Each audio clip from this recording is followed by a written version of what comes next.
Este es México, un país en el que casi la mitad de su población vive en condiciones de pobreza. En el mundo existen diversos factores que hacen llamar a la discriminación entre las sociedades. Los tres más fuertes son la discriminación por la pobreza, la discriminación racial y la discriminación de género. México desgraciadamente vive los tres, aunque la pobreza se da con más fuerza en este país. Y la pregunta que nos hacemos hoy es, ¿cómo el derecho económico puede llegar a ayudar a los mexicanos y a un país tan afectado como lo es México? Si bien nuestra Constitución en teoría suena bien, tiene figuras como lo son los subsidios, la libertad y el derecho a la transparencia, así como otros derechos que hacen sonar y ver bien a la Constitución en teoría, aunque en la práctica no lo sean. Y es que quizá el principal motivo de nuestros problemas es la gran corrupción que se vive en el país, así como la cultura que conlleva a este dicho problema. El derecho económico, como lo dije, en teoría, ha ayudado mucho a este país, aunque en su práctica no lo es así. Es deber de todos los mexicanos que esto cambie. Así pues, no podemos pensar en progresar si no podemos combatir este gran problema que es la corrupción. Pero supongamos que dejamos de lado la corrupción. ¿Qué pasaría? El derecho económico, ¿qué podría hacer por nosotros?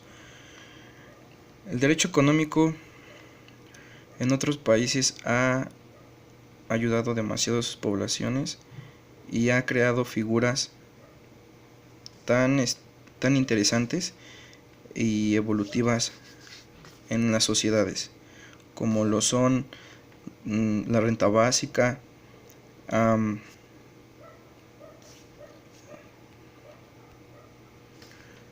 los derechos humanos de segunda generación, que es lo que quizá nuestro país deba priorizar, ya que como todos los países occidentales trajeron los derechos humanos de primera generación, los cuales solamente se enfocan en la libertad del ser humano.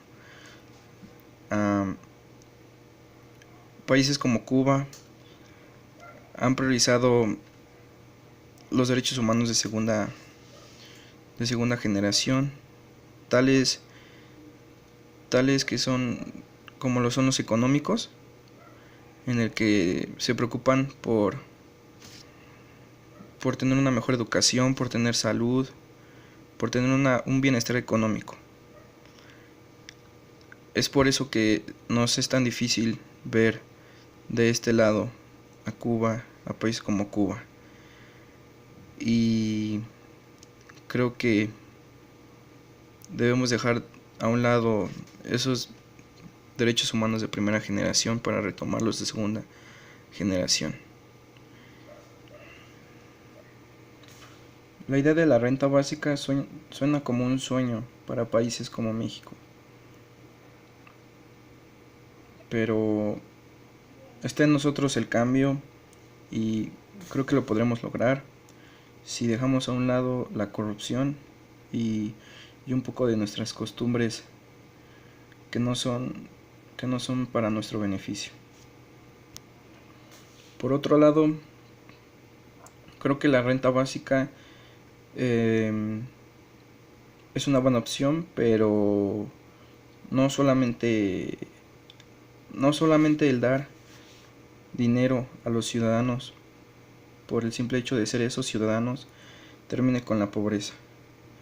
La pobreza no nada más se termina con dar y con dar unas monedas. Creo que la pobreza se combate creando hospitales, escuelas, dando educación, no nada más dándole una moneda al pobre. Es así que la renta básica sería una opción, pero no lo es todo. Sería una herramienta más bien. Pero bueno, para concluir, el derecho económico ha hecho mucho en los últimos años, pero pienso que de nada sirve si lo teorizamos. Tiene que llevarse a una práctica y eso es imposible si existe corrupción, ya que el dinero de los subsidios y de programas sociales para ayudar a sectores que están muy afectados llegan a manos de la corrupción. Creo que así nunca podemos llegar a ningún lado. Entonces, bien, creo que el derecho económico no puede hacer mucho si nosotros no lo hacemos por nosotros mismos. De mi parte es todo. Gracias.